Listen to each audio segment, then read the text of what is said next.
ಅಣ್ಣ, ಅಶೋಕನ ಶಾಸನದ ಪ್ರವಾಸಿ ಕಥನದಲ್ಲಿ ಲಿಖಿತಗೊಂಡಂತಹ ನಮ್ಮ ಕರಾವಳಿಯ ಹೆಮ್ಮೆಯ ದೇವಸ್ಥಾನವಿದು. ಈ ದೇವಸ್ಥಾನ ಸರಿಸುಮಾರು 10,000 ವರ್ಷ ಹಳೆಯದು. ಹಿಂದೆ ಸೂರತ್ ಎಂಬುವ ರಾಜನಿದ್ದ. ಅವನು ತನ್ನ ಪ್ರಜೆಗಳನ್ನು ತನ್ನ ಸ್ವಂತ ಮಕ್ಕಳಂತೆ ನೋಡಿಕೊಳ್ಳುತ್ತಿದ್ದ. ಆದರೂ ಕೂಡ ಕೋಲ ವಿದ್ವಾಂಸಿ ಎನ್ನುವ ಕ್ಷತ್ರಿಯರೊಂದಿಗೆ ಇವನ ದ್ವೇಷ ಬೆಳೆದುಕೊಳ್ಳುತ್ತಾರೆ. ಅವರು ಇವನ ಮೇಲೆ ಯುದ್ಧಕ್ಕೆ ಬರುತ್ತಾರೆ. ಇವನ ಬಳಿ ಸೈನ್ಯ ಬಲ ಜಾಸ್ತಿ ಇದ್ದರೂ ಕೂಡ ಅವರೊಂದಿಗೆ ಇವನು ಯುದ್ಧದಲ್ಲಿ ಸೋಲುತ್ತಾನೆ. ಇವನು ತನ್ನ ಇಡೀ ಆಸನವನ್ನು, ಇಡೀ ರಾಜ್ಯವನ್ನು ಕಳೆದುಕೊಳ್ಳುತ್ತಾನೆ. ಆದರೆ ಅವನ ರಾಜಧಾನಿಯನ್ನು ಉಳಿಸಿಕೊಂಡಿರುತ್ತಾನೆ.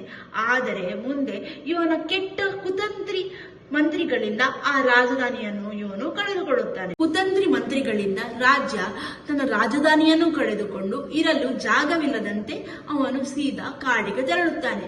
ಕಾಡಿಗೆ ಹೋದಂತ ರಾಜ ಮೇಧಾಮುನಿಗಳ ಆಶ್ರಮದಲ್ಲಿ ಆಶ್ರಯ ಪಡೆದುಕೊಳ್ಳುತ್ತಿರುತ್ತಾನೆ.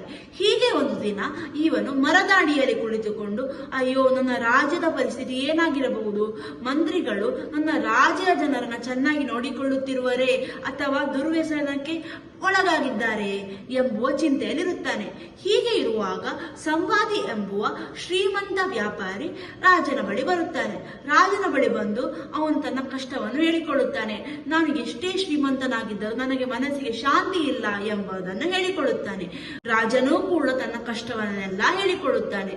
ರಾಜ ಹಾಗೂ ಸಂವಾದಿ ಇಬ್ಬರೂ ಸೇರಿ ಮೇಧಾಮುನಿಗಳ ಬಳಿ ಹೋಗಿ ತಮ್ಮ ಕಷ್ಟವನ್ನು ಹೇಳಿಕೊಂಡಾಗ ಮೇಧಾಮುನಿಗಳು, ನೀವು ಚಿಂತೆ ಮಾಡಬೇಡಿ, ಆದಿಶಕ್ತಿಯನ್ನು ಕುರಿತು ಪೂಜಿಸಿ, ನಿಮಗೆಲ್ಲ ಒಳ್ಳೆಯದಾಗುತ್ತದೆ ಎಂದು ಹೇಳುತ್ತಾರೆ. ರಾಜ ಹಾಗೂ ಸಂವಾದಿ ದೇವಿಗೆ ಒಂದು ಮೂರ್ತಿಯನ್ನು ಮಾಡಿ 3 ವರ್ಷಗಳ ಕಾಲ ಕಠಿಣವಾದ ತಪಸ್ಸನ್ನು ಮಾಡುತ್ತಾರೆ.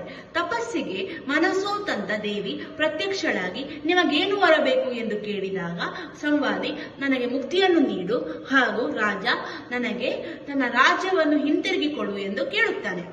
ತಾಯಿ ತಥಾಸ್ತು ಎಂದು ಹೇಳುತ್ತಾಳೆ. ನಂತರ ರಾಜನಿಗೆ ತನ್ನ ರಾಜ್ಯವು ಮರಳಿ ಸಿಕ್ಕಿತು. ಸಂವಾದಿಗೆ ನೆಮ್ಮದಿ ಹಾಗೂ ಮುಕ್ತಿಯೂ ದೊರಕಿತು. ರಾಜನು ದೇವಿಯ ಈ ಮಣ್ಣಿನ ಮೂರ್ತಿಯನ್ನು ಇಲ್ಲಿ ಅಂದರೆ ಪಳಲಿಯಲ್ಲಿ ಪ್ರತಿಷ್ಠಾಪನೆ ಮಾಡುತ್ತಾನೆ.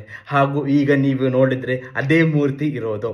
ಹಾಗೂ ಇದು ಕರ್ನಾಟಕದ ಹಾಗೂ ಭಾರತದ ಅತಿ ದೊಡ್ಡ ಮಣ್ಣಿನ ಮೂರ್ತಿ ಸಹ ಆಗಿದೆ. ಇದು ಸುಮಾರು 9 ಅಡಿ ಉದ್ದದಲ್ಲಿದೆ.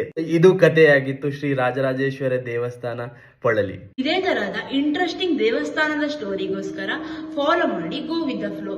ಧನ್ಯವಾದಗಳು.